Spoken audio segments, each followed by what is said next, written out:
And we are live.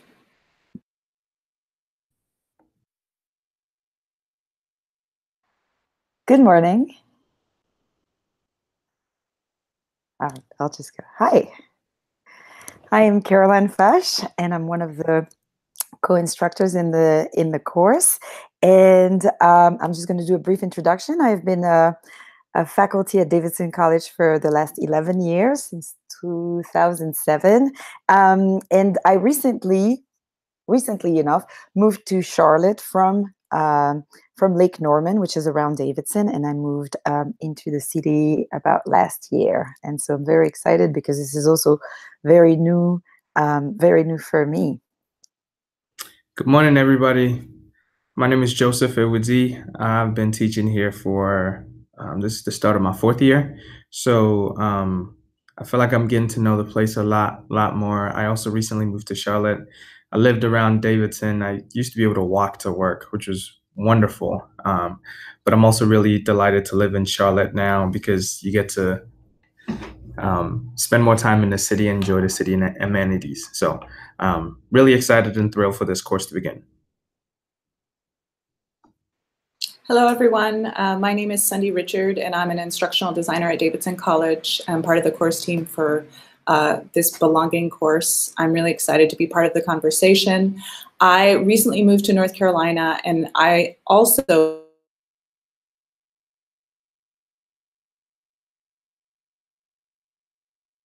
thinking about a lot of these things as well. My name is Annie. I'm a graduate of Davidson College from 2017, and I currently work at Davidson as the Digital Learning Fellow.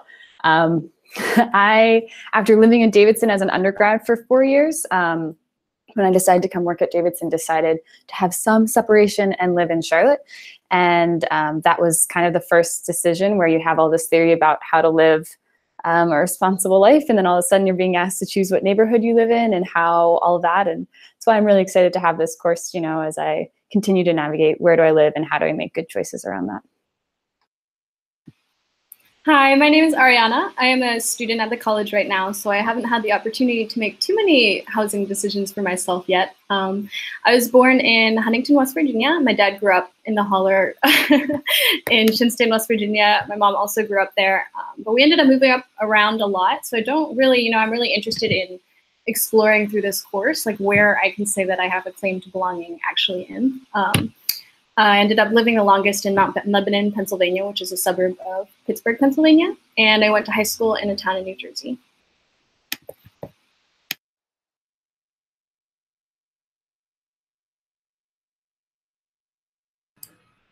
Okay, hello. I'm Rick Thurmond. I live in Charlotte, North Carolina. I've now passed the halfway point, so more than half my life now living in Charlotte. I grew up in Tallahassee, Florida. I work for Charlotte Center City Partners in community and economic development. Spent a lot of time working with different neighborhoods, understanding their needs, advocating for those needs. Prior to this, I spent 20 years working in local media. I ran a small local media company, and our flagship title was Charlotte Magazine. So spent a long time closely observing this city and how it's grown in the last 20 years, and I also am a Davidson graduate, class of 1994. We are thrilled to have Rick with us. You know, it's always fun to have Davidson alumni come back and help us think through different things. And I've gotten to know Rick just a little bit and the things that he's been doing. So you told us a little bit about where you work, but can you just give some of us who may not be familiar with Charlotte Center City Partners, just give a sense of what do you all do? What are you trying to accomplish? What's your relationship with the government and your relationship with the neighborhoods that you're working with? Yeah, it's a great question. You know, it's one that I think we're sort of constantly in the process of figuring out. But at heart, we're a nonprofit. We're about 40 years into this now. We focus on place-based economic development, primarily for downtown. That was the sort of the origins of our organization. As downtown has grown over the years, added residential, we have started focusing some on the surrounding neighborhoods. Our funding structure is pretty complicated, but About 3/4 of our funding actually comes from tax dollars.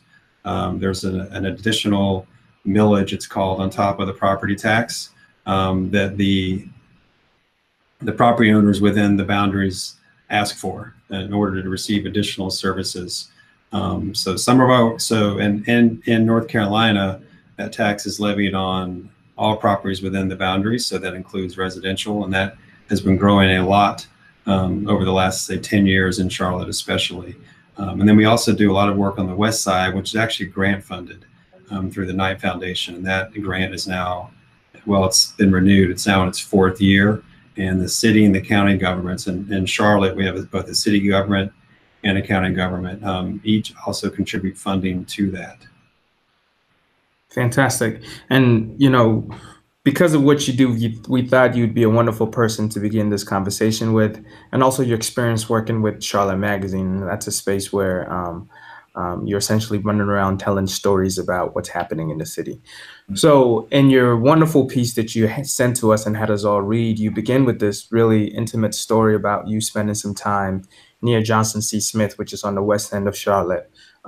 Could you sort of recap that story a little bit to bring it back to our memories? And then the question that I want to ask is that, how do you think the residents who currently live there think about what's happening in their neighborhood, right? And these are folks who may be super involved in going to neighborhood association meetings and in some ways interacting with you and other folks like you. But it may also be people who are too busy getting on with their lives that they don't get a chance to interact with people. So from your experience and from the little bit story that you told us, how do you think the people who live there are thinking about what's happening in their neighborhood? And maybe start a little bit by giving us a sense of what is happening in a place like West Charlotte. Yeah, so wow, there's a lot to unpack there. So the story I shared really briefly was, I was out one day volunteering, working on a project where there's a plaza right in the heart of this collection of neighborhoods.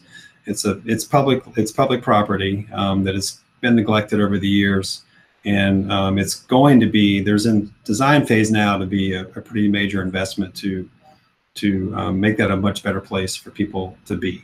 And we were working on a project to test some of those ideas with a temporary kind of couple-day event setup. And I was out just putting together some of the furniture, helping to paint bike lanes, that kind of thing. And there's a group of mainly residents, not all of them are residents of the area, that kind of hang out there a lot. And we were basically in their space, and they saw us working, and they moved somewhere else and kind of eyed us warily. And I just kind of went about my business. And then I realized a little bit of what I was feeling or seeing. And one of them asked me, said, well, what are y'all doing? And I explained a little bit. And then it was like, well, can I help? I was like, absolutely. This is your space. You know, let's work on this together. And then we talked about it some more. You know, I introduced myself, asked him his name. And they ended up helping. Some of them helped, not all of them did. And then some of them came back for the event. And it was clearly what I was seeing was, well, this must not be for us. Here's this person who doesn't look like me, who I haven't really seen before, who's out here doing stuff in my space. So the implication was that somebody else is claiming this space from me, and I've seen this happen before, so I'll be moving along at any point now. And it was the opposite was really what was happening, but you know, we forget to share that sometimes, and communicating that it can be challenging. And that's probably a microcosm of what's happening in the neighborhoods. These are neighborhoods very close to Uptown. They surround Johnson C. Smith University, which is a historical Black college in its 150th year. They have been predominantly working class African-American neighborhoods for several decades. Some of the neighborhoods are inhabited by people that were actually displaced during the urban renewal in the 1970s from closer to Uptown. And they are changing rapidly. If you drive around some of these neighborhoods, I actually toured one of the neighborhoods last week with a longtime resident. I said, show me what you see in your neighborhood. And she saw 2 houses being torn down that were not being torn down 2 days earlier. And these will be replaced with, you know, $400,000 to $500,000, which, you know, depending on where you live in the country, may or may not seem like a lot of money. Mainly, a lot of them are contemporary style design houses too. They're replacing more bungalow style houses. And the demographics of the neighborhood are changing rapidly. And I think there's probably a sense of a loss of control over what's happening to their own community. And our organization is right in the middle of that in a lot of different ways. And I'll just kind of stop there and let you ask and let you press where you want to press. Great. Hello. So I think this is where I jump in. Thank you very much. There's another part of your article, of your op-ed, that mentioned also, you know, you've just spoken about physical markers of inclusion and exclusion when you're in the neighborhood. But another thing that was really also interesting was the role of technology in that, which we don't think about. We just walk into a neighborhood and we just see things. And I guess a lot of us, at least me, assume, oh, this is how it's defined. But I think what you were saying about technology and a number of households that don't have access or don't have high-speed internet, or, you know, all of these access difficulties may also suffer exclusion because of that lack of access. And so we wanted to talk a little bit more about how technology can be used or is used for exclusion and inclusion. And so I have a couple questions about that. The first one would be, how are these, or how do the people who are not on Facebook or Nextdoor, or, you know, well connected in a way, get their information? So that's an interesting thing we would like to explore. And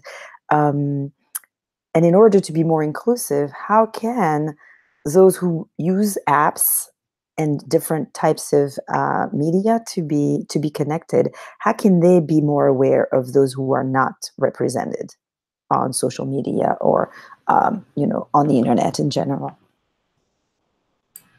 Yeah, that's a great question, and it's one that we deal with a lot, and I know the neighborhood leaders there deal with a lot as well. So the digital divide is real, and it's much more pronounced in this area. There are a lot of people, and many elderly people that live there, that either don't have high-speed internet access or don't have a computer. And maybe they have a phone with a data plan that is not unlimited, so they're pretty judicious with their use of data. And they just, or maybe they do have the internet access, but they're not on a platform like Facebook or Nextdoor, just because they don't want to have to figure it out. So as to how they get their information, it's the old-fashioned way. It's neighbors talking to them. It's, you know, we put signs on the, you know, the kind of the real estate type signs you see. We'll use those to say community meeting coming up, and then we try to get people, or the neighborhood leaders try to get people to come to their meetings that way. You know, we launched a newsletter just to help share about some of the stuff we are working on. And I mean, it's really challenging because we talked about, well, the ideal situation was we would also print it and have a street team of, you know, 8 to 10 people, maybe students, that go hand this out, but that's logistically difficult and expensive. So that's a difficult question to answer. So you really rely on people sharing the information as much as they can. And we all know the old game of telephone, that, you know, each time something's shared, that the information changes a little bit. So it's also a challenge to sort of help make sure everybody has the same kinds of information. And I think these platforms were used to exclude as much as anything, especially Nextdoor. There's been a lot written about Nextdoor. Nextdoor is, especially in some of these neighborhoods, you know, folks come into the neighborhood that are new, and they organize and communicate the way that they're used to. And sometimes they know some of the residents that have been there don't use those, and sometimes they don't. And it's just, well, why don't you get on Nextdoor? Well, I'm not on Nextdoor. I don't like Nextdoor. Nextdoor doesn't make me feel good. But it is an important way to communicate information. And I think that they can intentionally be used to exclude, because they know certain people aren't on Nextdoor, so they can talk. And there's also a little bit of anonymity. I mean, I think your name is involved, but it's still, you know, it's a little bit of keyboard courage, and you see the late night posts. And so I think it's easier for them to talk about the other on an app like that, because they know the other isn't necessarily reading the posts. And I don't know how you navigate that. that's a really challenging situation. We have a question from someone who's watching this live, and she was wondering about best strategies to really engage with community members. Is there strategies that you found to be more effective than others? You're talking about this digital divide, but really more than just getting information out, what strategies do you have to engage the community? The best strategy is showing up. I mean, you got to show up, and you got to meet people where they are. And by showing up, so the neighborhoods we're working in do have a lot of different methods there's a lot of different organizations that have been set up, a lot of different meetings are happening. And the best way to communicate is to go to those meetings or be invited to those meetings. It's easy to think, oh, well, we'll just have our own meeting and people will come to that. And sometimes they will, but then you're really challenging the existing community organizations that are saying, hey, this is our community. Why are you hosting community meetings when you're not in our community? So you just got to show up, and it takes a lot of time and a lot of investment. It's also making connections with the neighborhood leaders. All these neighborhoods have their unofficial and official leaders, and they're the people that know a lot of other people. And it's doing, and I'm not great at, we all make mistakes. We've made a lot of mistakes, but it's doing like what I did last week, where I just, I was with a woman who's a longtime leader, and I heard her say something that made me think differently about the lens that she had. So I said, I want to look through that lens. And I said, I'm going to come to your house. I'm going to meet you on your front porch. And then let's just walk around your neighborhood and show me what you see. Tell me what you feel when you see your neighborhood. And then if you can do that over and over and over and build trust with that level of people, then they will invite you into the other circles. It takes a lot of time and investment and being authentic. I have just a quick follow-up question about Nextdoor and these kind of neighborhood apps. And I'm just wondering if organizations like yours monitor and kind of look through that and see what's happening there in order to kind of be able to talk to communities about what they might not be seeing or what they might, be unaware of. And also, as someone who might be part of those, like, what is the best way to make sure to not exclude or to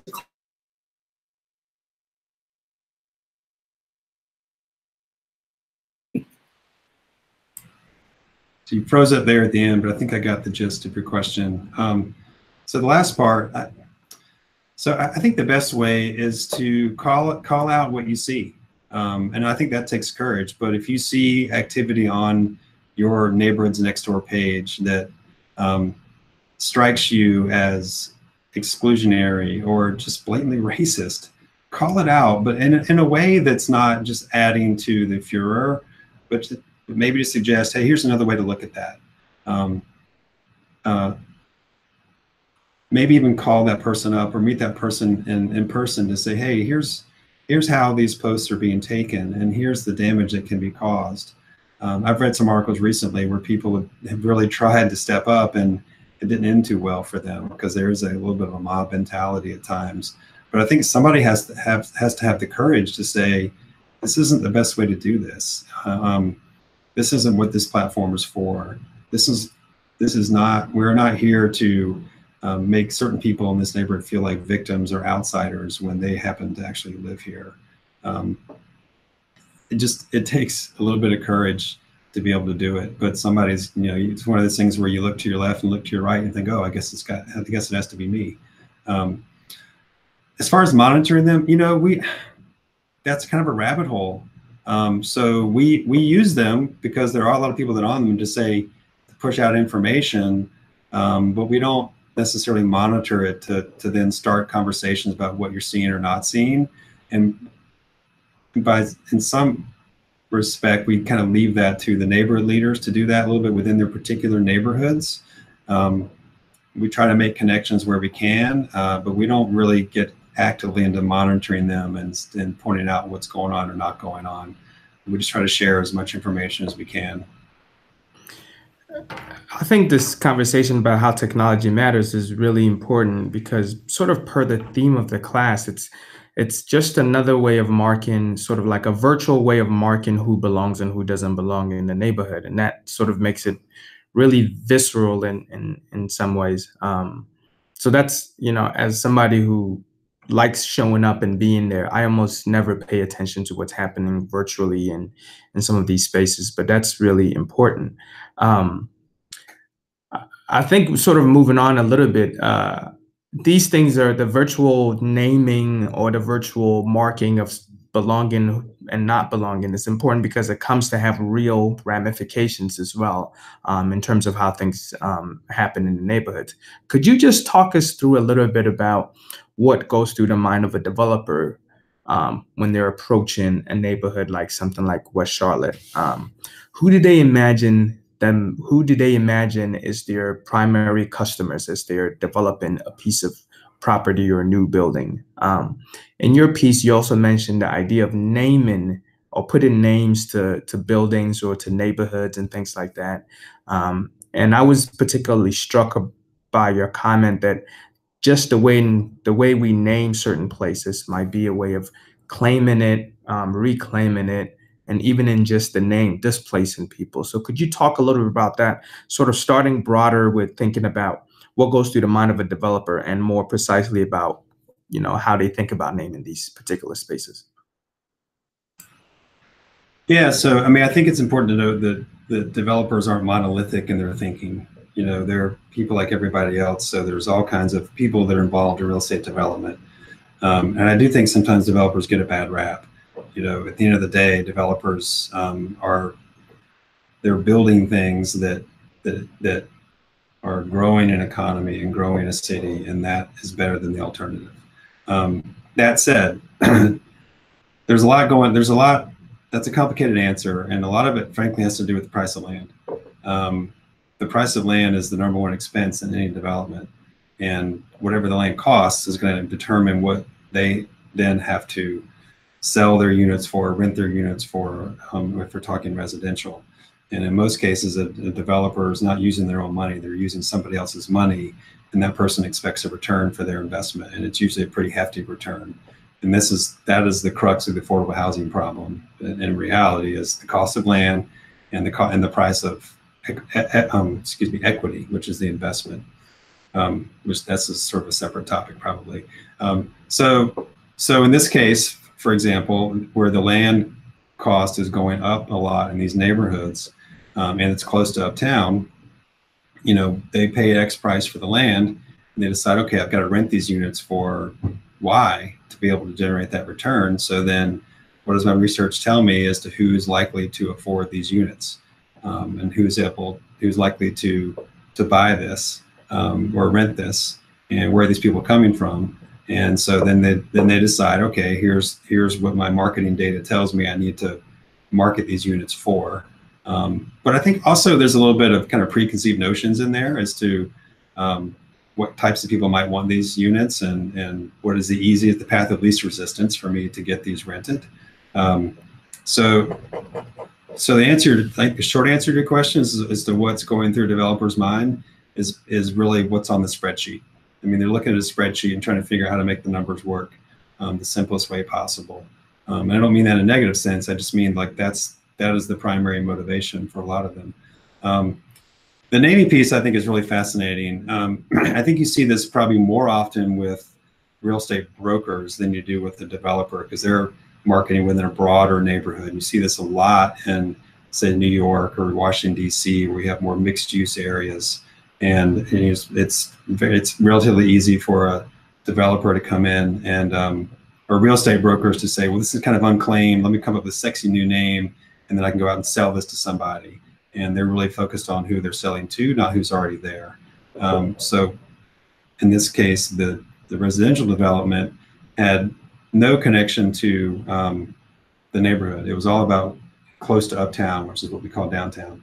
And part of that's because the neighborhood itself didn't have much of a name outside of that own neighborhood. So it wasn't that well known outside of the area. And so one of the things the neighborhood should do and can do is stake their claim.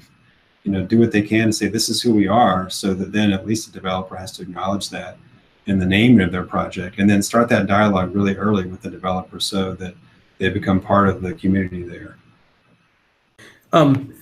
If I could follow up quickly, so I'm teaching a course on housing, and one of the first books we read is a book called In Defense of Housing.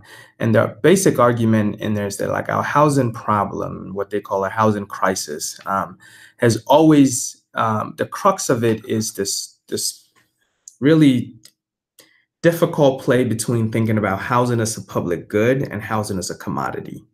Right? When housing is a home where memories are made, and we all have these wonderful warm and fuzzies. Most of us do if we were lucky enough to grow up in a house like that, right? Where you think about where all your memories, and so there's that kind of house. And then there's housing that exists in somebody's mind, like, how do I turn to profit? How do I, as you're mentioning in sort of the spreadsheet kind of thing. Now, I know your role there at your company now is to think about housing probably more in the community development. How do we foster and create sort of like warm and fuzzies about a community? And I don't mean that in a negative way at all. Are these two ways of thinking about housing just fundamentally opposed to each other, and we can't sort of solve them? Or is there a way to solve them, right? So on the one hand, some of us who are sort of like pseudo activists or however, you just want us to think about, oh, everybody deserves a home and everybody should, right? But on the other hand, the folks who actually perhaps get a chance to make things happen, think about it in a drastically different way. The whole premise of this course is that people should belong somewhere and people should feel good about belonging. Our hashtag we're thinking about is like, how do we create belonging? That's not what the developers are thinking about. In some ways, are these two things just fundamentally opposed to each other, or is there a way to reconcile them? Well, that's a great question. I'd actually love to know what you think. So I don't think I know the answer to that. I mean, that's a hard question to answer. I think this is where the role of government can play, because if it's completely left to the free market, I think we can see what will happen. Go look at Seattle. So the answer is, what role can government play in a way that doesn't completely dampen, to make it impossible to make a profit, but to also to acknowledge that these are not just commodities, that these are people's homes, these are communities. And so how can we achieve a balance where a community has different kinds of housing within it? And I think that is the key, is you can't have all single family homes that cost X amount. We're wrestling right now in Charlotte with, one of the things our city council has passed is this, they funded an aging in place program, which is designed to help seniors stay in their homes, even as their taxes are going to dramatically increase. Well, I agree with that premise. That's fine and noble. But what happens if a senior stays in a home they don't maybe need to be in? Maybe it's a 4-bedroom, 3-bath home that was great when they had a family, and now there's just 1 or 2 of them, and that home is 80 years old. Ideally, from a sort of a broader, taking the personal out of it, maybe there's a situation where they can age into, a facility with more access to healthcare, or that's smaller, has less maintenance. But if your community doesn't have that, if it's not available, what do you do? And I think that's more of the challenge, is how do we make sure that those options all exist within a community, so that as a senior, you don't find yourself being, essentially forced to move to a neighborhood where you don't know anybody, you've never spent time in before, and doesn't feel like home to you. Is that really the best way to spend the last years of your life? But we haven't thought of it that way. And I think that's where the government can play a role in trying to shape those market forces a little bit. And that's really a lot of what we do, I think, is we try to shape the market forces, which is really hard to do without some level of policy interference. I'm not sure if I fully answered your question, but that's what I got for now. No, I think those are the difficulties of these kinds of conversations, right? And I think when it comes down to that, my hope, and this is sort of what I hope for my students, is that they will be in the room when the market decisions are being made, so that they can perhaps offer something else for us to consider as part of the bottom line. But But, you know, I think as it relates to that, our class here, that's going to be a fundamental struggle that we deal with, right? Like, how do we think about places make money? And if is the fact that they have to make money going to go against or is that going to make it hard for us to figure out who belongs and who doesn't belong? I don't know. Yeah, I think it does, but I think you hit on something really important, is who's in the room. I've been in the room with a lot of real estate professionals, and sometimes it's striking what they don't know, just because nobody has introduced the ideas to them. They haven't been exposed to it because this is not a part of their their professional world. And that alone, being somebody in the room with a different perspective can change the thinking, because there are many ways to make money. There's not just one way. And sometimes I think a developer gets stuck on the way they know how to make money, but doesn't mean that's the only way to make money. And it's also not about making an unlimited amount of money, which I think some are for that and others are not.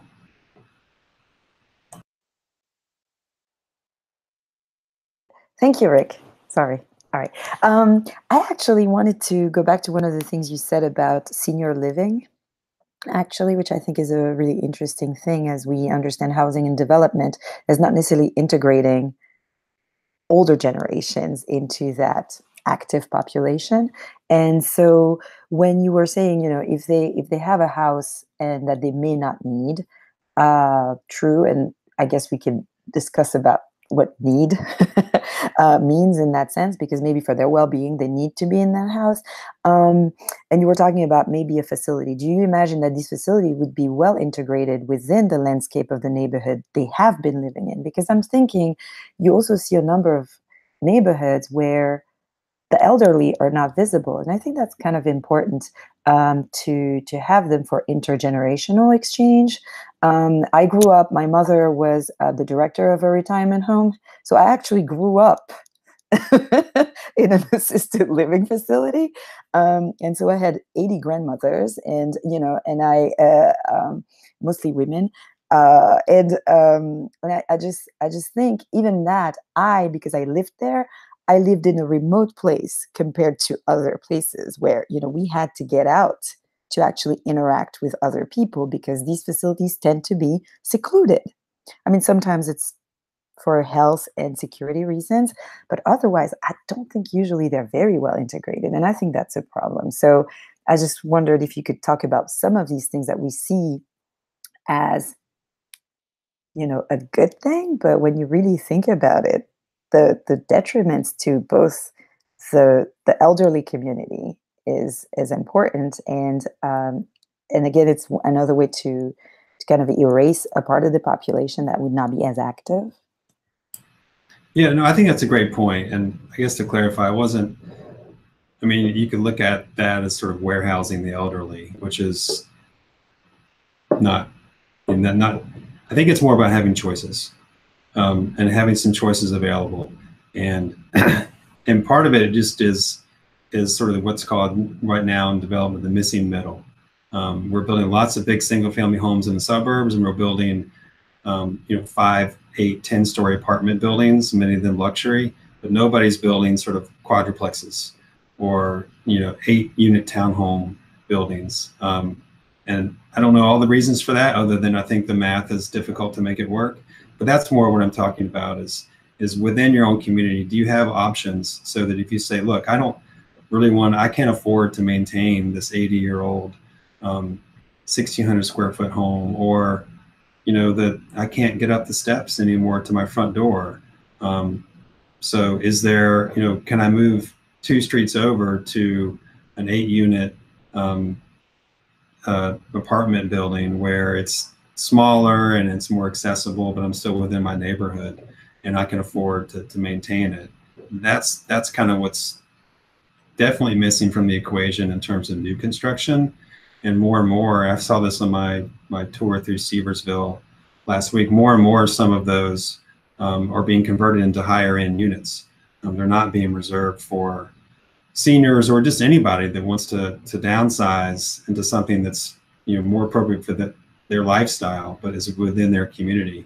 And so that's an example of where, again, philanthropy or government, they're so focused on building new affordable housing I think they should focus more on preserving existing affordable housing, what we call NOAA, naturally occurring affordable housing, and buying those properties with money that doesn't need a return, renovating them so that they're up to speed, and then renting them out at affordable rates. So you've got that diverse price point option within a neighborhood.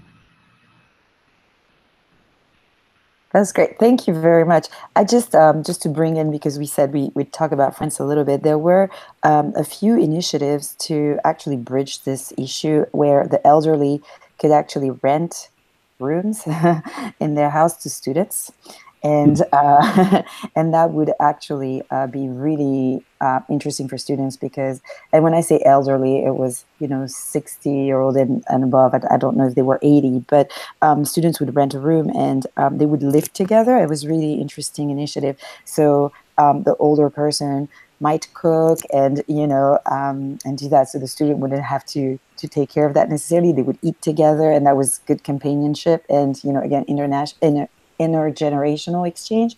I don't know how well it went and if people are still doing this, but it helped in terms of, you were saying, whether it's affordable, because student housing can also be an issue for students who can't afford it. So I just wanted to throw this out there, that I have seen some of these initiatives to help people live together. And I think when you were talking about the quadruplex, that fits within that model, I would say. So thank you. Yeah, we have a few questions coming in from the YouTube chat also. So I'm going to try and group a couple of them together. So I know that we were having this conversation about policy, and you said that it's actually hard to do a lot of this job of shaping market factors around housing without some level of policy interference. So I guess people are kind of curious about what types of policies have actually helped or would help. Somebody specifically is talking about California legislation, and they're noting that there's a legislation within California that links property taxes to the sales price of a home. And the impact of that is actually that it limits the tax increases for homeowners. And she wants to know, I guess, what you think, if that's a helpful piece of legislation for the work that you're doing, or if there are other legislations that come to mind that people might be looking for or supporting in their local community. Yeah, so I think I understand the California situation, in which your property tax is in effect until a home sells. So you could have your home, you live in it for 30 years, and your property taxes are unchanged until that property changes hands. We could debate that one for a long time. I mean, I think that's probably created a lot of. So that also means that there's a lot of missing revenue from government. They have to go find it somewhere else, because your property tax is a huge source of revenue for a government. So I think that, so many times you pass policy, you then have to go past 2 more pieces of policy to deal with whatever unintended consequences the first piece of policy had. And that's a little bit what I was referring to with Aging in Place, which I think is a fantastic program. But the next step is like, all right, so how do we create some sort of way to help seniors afford maintenance on a home if they're staying in it longer? Because all of these things, there's multiple ways somebody could end up being displaced from a home. One policy piece that gets mentioned a lot is inclusionary zoning, in which a developer essentially is required to set aside 10% of their units for affordable units. Some cities have this. Charlotte does not. In fact, Charlotte cannot pass that because we're what's called a Dillon rule state, which means the state would have to approve that. And frankly, there's no chance that will happen in North Carolina. Bad news for us. Bad news for us. So, so that is a piece that a lot of cities have used, and I think there's, just like any piece of policy, there's multiple sides to it.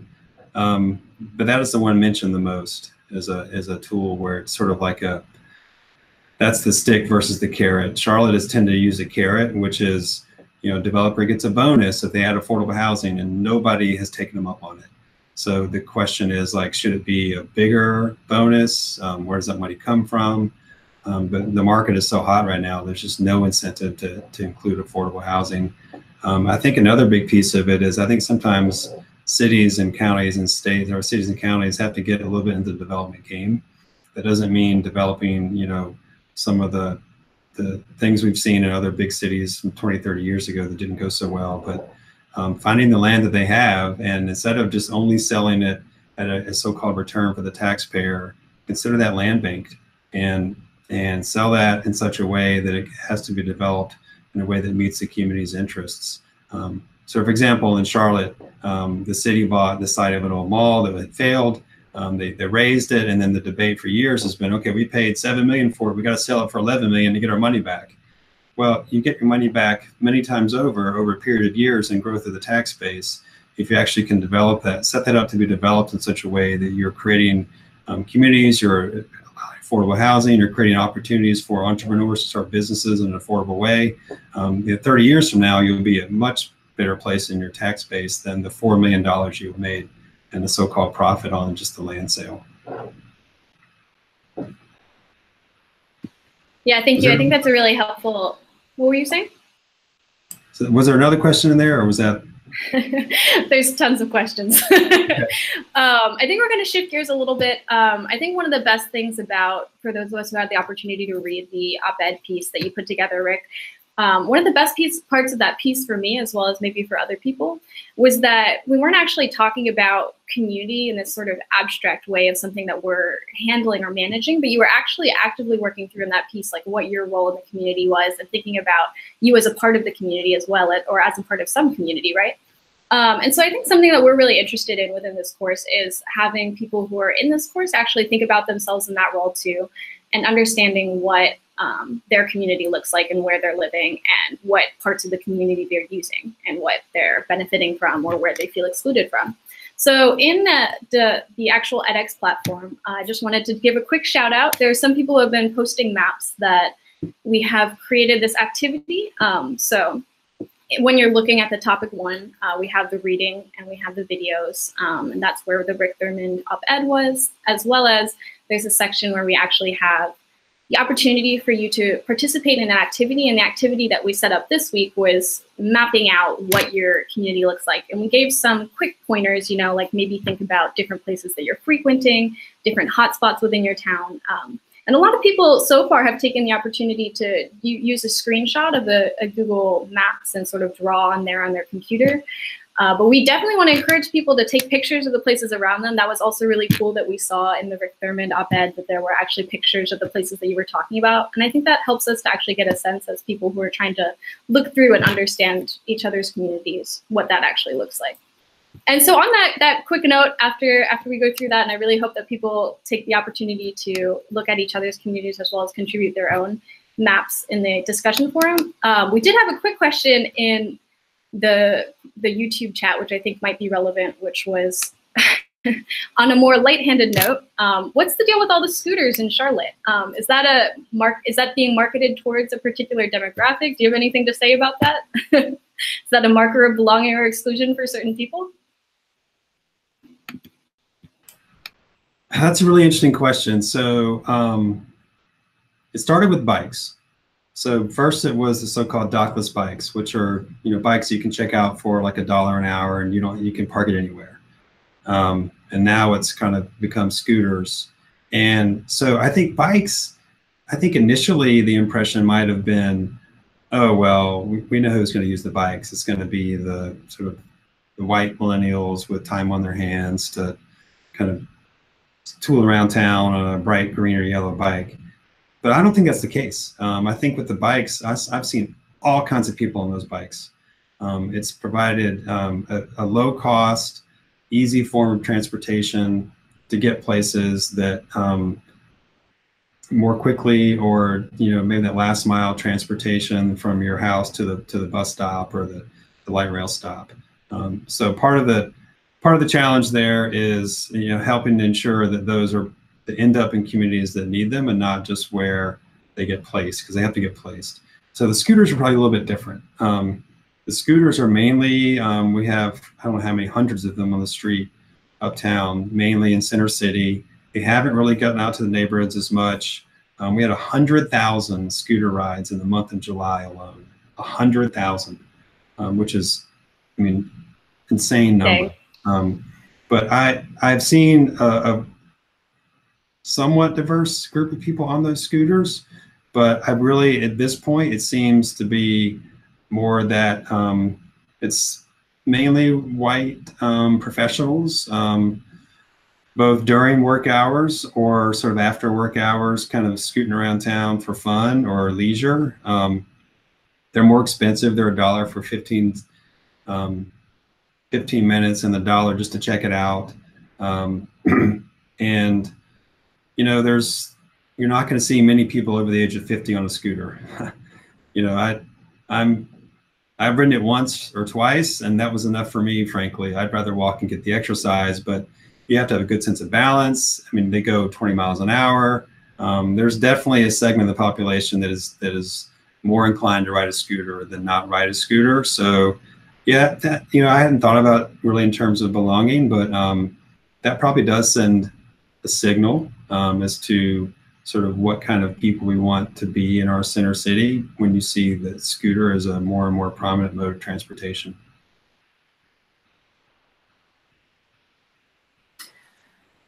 Well, I guess we'll end with scooters in this hangout. We'd really like to thank you, Rick, for taking the time to talk to us. And we'd also like to thank everybody who joined us live, and we really appreciate your contribution to the course. So thank you again for everyone here, and we will see you next time. Thanks. I really enjoyed it. We should have more time. I know. Thanks, Rick. This is great. Merci beaucoup, Rick. À bientôt. Au revoir.